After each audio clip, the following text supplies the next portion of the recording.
Klubi basketbollit Gjakovar Vllaznimi arriti të shënojë fitore të rëndësishme ndaj Kastriotit të Frejzajt në palestrën sportive Shaninushit Gjakov.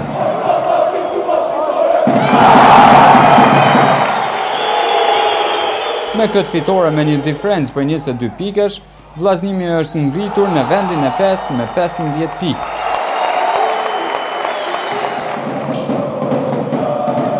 Me një bilanc prej 4 fitoresh dhe 7 humbjesh. Nga fundi i qerekut të parë, Kastrioti i Frejzajt arriti të shkrijë diferencën prej vetëm 2 pikësh, kurse në qerekun e dytë Vllaznimi u tregua më ngulmues dhe më i saktë në shënime, ku arriti të shkëputet me 14 pikë diferencë.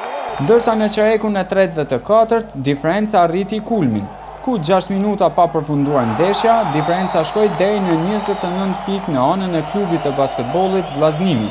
Ndeshja përfundoi me rezultatin 100-78 në favor të Vllaznimit. E vlen të ceket atmosfera zjarrt e krijuar nga kuqezinjt e Jakovës.